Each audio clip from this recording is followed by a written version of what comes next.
आनंद सिर्फ उसे नजरअंदाज करता आया था, कभी तलाक की बात करता भी नहीं था। तो क्या उसे जिंदगी भर उस व्यक्ति के साथ रहना होगा जो उसके करीब होकर भी उसके करीब नहीं है? रीता को संदेह था कि उसका पति आनंद उसे धोखा दे रहा है। कई बार उसने आनंद से कहा भी था, कहीं तुम्हारा किसी के साथ अफेयर तो नहीं चल रहा? बिल्कुल चल रहा है डार्लिंग, आनंद उसके गले लगते हुए जवाब देता था। क्या तुम्हारे साथ मेरा अफेयर नहीं चल रहा? मजाक मत करो, मैं गंभीर हूँ, रीता उसे परे धकेलते हुई कहती थी। मजाक तो तुम कर रही हो, तुम मेरे बारे में ऐसा सोच भी कैसे सकती हो? आनंद कहता था। पर रीता को उसकी बात सही नहीं लगती थी। वह जिस प्रकार घर में सिर्फ खाने और सोने के लिए आता था, उससे रीता को संदेह था कि उसका जरूर किसी के साथ अफेयर चल रहा है। वरना नई नई शादी होने के बाद कोई भी व्यक्ति उसकी तरह घर में मेहमान बनकर नहीं रहता, बल्कि शादी के शुरुआत के दिनों में पति पत्नी पर कुछ इतना फिदा होता है कि उसके घरवाले और उसके मित्र उसे जोरू का गुलाम और न जाने क्या क्या कहकर पुकारने लगते हैं।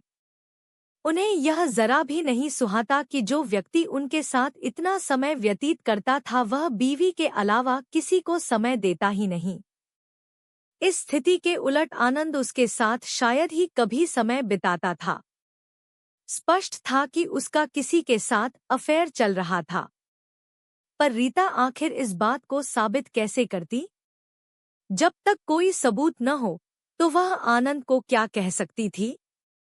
कभी कभी मौका मिलने पर वह उसके मोबाइल को चेक भी करती थी, पर उसे कोई भी संदेश या कॉल ऐसा नहीं मिलता जिससे वह अपने संदेह को सही ठहरा सकती। पर उसका दिल कहता था कहीं ना कहीं कुछ गड़बड़ है, और दिल ही नहीं दिमाग भी यही कहता था। आनंद आखिर उसके प्रति इतना तटस्थ कैसे रह सकता था? 1 वर्ष से कुछ ही अधिक हुए होंगे शादी के और वह करीब आने के पहले ही दूर जाने लगा था। उसके टोकने पर वह थोड़ा बहुत प्यार मोहब्बत थोड़ी आत्मीयता जता दिया करता था। क्या तरकीब अपनाए वह हकीकत जानने के लिए वह समझ नहीं पा रही थी। उसे यह बात बिल्कुल भी पसंद नहीं थी कि कोई व्यक्ति उसके साथ मजबूरी में जीवन बिताए। यदि आनंद उसे नहीं चाहता तो वह साफ साफ कहकर अलग हो सकता है। अब वह समय नहीं रहा कि शादी का रिश्ता जिंदगी भर निभाना जरूरी ही है, भले ही मन न मिले। अब शादी के बाद यदि दंपति को लगता है कि साथ रहने में दोनों का नुकसान है तो वे सहमति से अलग हो जाते हैं। कानून ने भी तलाक का अधिकार सभी को दे रखा है। आनंद सिर्फ उसे नजरअंदाज करता आया था, कभी तलाक की बात करता भी नहीं था। तो क्या उसे जिंदगी भर उस व्यक्ति के साथ रहना होगा जो उसके करीब होकर भी उसके करीब नहीं है? कभी कभी उसके मन में निजी जासूस से बात करने का ख्याल भी आता था, पर कोई ऐसा व्यक्ति उसकी जानकारी में नहीं था। फिर निजी जासूसों के बारे में उसने सुना था कि वे कई बार उस व्यक्ति को ही ब्लैकमेल करने लगते थे जिसकी जासूसी का जिम्मा उन्हें मिलता था। उसे संदेह था कि ऐसा जासूस उसके पति से मिलकर उससे अधिक पैसे लेकर उसे गुमराह करने की कोशिश कर सकता था। ऐसे में उसे लेने के देने पड़ सकते थे। क्या तरकीब अपनाए वह हकीकत जानने के लिए वह समझ नहीं पा रही थी। उसे यह बात बिल्कुल भी पसंद नहीं थी कि कोई व्यक्ति उसके साथ मजबूरी में जीवन बिताए। यदि आनंद उसे नहीं चाहता तो वह साफ साफ कहकर अलग हो सकता है। अब वह समय नहीं रहा कि शादी का रिश्ता जिंदगी भर निभाना जरूरी ही है, भले ही मन न मिले। अब शादी के बाद यदि दंपति को लगता है कि साथ रहने में दोनों का नुकसान है तो वे सहमति से अलग हो जाते हैं। कानून ने भी तलाक का अधिकार सभी को दे रखा है। आनंद सिर्फ उसे नजरअंदाज करता आया था, कभी तलाक की बात करता भी नहीं था।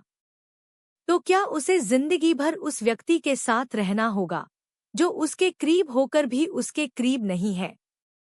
कभी कभी उसके मन में निजी जासूस से बात करने का ख्याल भी आता था, पर कोई ऐसा व्यक्ति उसकी जानकारी में नहीं था। फिर निजी जासूसों के बारे में उसने सुना था कि वे कई बार उस व्यक्ति को ही ब्लैकमेल करने लगते थे जिसकी जासूसी का जिम्मा उन्हें मिलता था।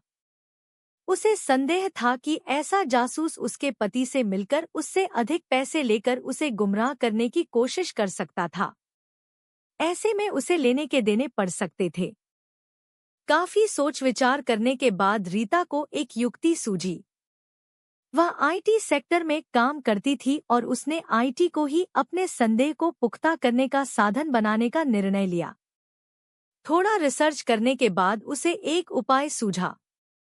उसने आनंद के फोन में हिडन कॉल रिकॉर्डर इंस्टॉल करने का निर्णय लिया। यह कोई मुश्किल काम भी नहीं था उसके लिए। उसके ऑफिस में आईटी से संबंधित कई कंपनियों के कर्मचारी आते रहते थे। उसने बात ही बात में इसके बारे में एक व्यक्ति से जानकारी ली। उसने पाया कि कई ऐप्स के फ्री वर्जन भी उपलब्ध हैं, पर इनमें फीचर्स काफी कम थे। वह ऐसा ऐप चाहती थी जिसे वह बिल्कुल गोपनीय तरीके से अपने पति के फोन में अपलोड करे और उसके पति को पता भी न चले। ऐसी ही स्थिति में वह अपने संदेह को सुनिश्चित कर सकती थी, क्योंकि ऐप की जानकारी होने पर आनंद सावधान हो सकता था। उसके पास एक और भी उपाय था। अपना आईडी आनंद के फोन में इंटीग्रेट करने का और डाटा बैकअप अपने क्लाउड स्टोरेज पर लेने का, पर उसे संदेह था कि आनंद यदि अपना आईडी चेक करेगा तो उसे इस बात की जानकारी हो जाएगी।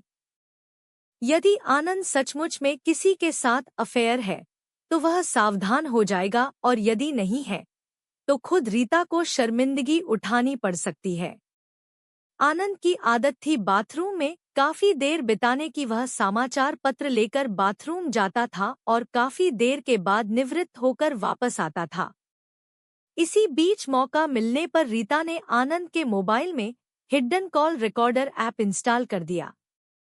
रीता के आश्चर्य का ठिकाना न रहा जब उसे आनंद के एक नहीं तीन महिलाओं के साथ अंतरंग संबंध का पता चला। जब आनंद इतना रंगीन मिजाज का व्यक्ति था तो उसे शादी नहीं करनी चाहिए थी। शादी तो ज्यादा से ज्यादा एक महिला से की जा सकती है, और उसने शादी के लिए उसे शायद अपने परिवार वालों को खुश करने के लिए हाँ कह दी थी। बेशक उसने यह गलत कदम उठाया था, पर इसका हल क्या था? यदि रीता आनंद से इस बारे में बात करेगी तो वह इस बात को स्वीकार नहीं करेगा, लेकिन सबूत ऐसे हैं कि वह इनकार नहीं कर सकता। फिर वह झूठी कस्में खाएगा, आइंदा ऐसा न करने का वादा करेगा। किंतु जिस व्यक्ति का तीन महिलाओं के साथ अफेयर चल रहा है उसकी बात का यकीन करना खुद को धोखे में रखने जैसा होगा।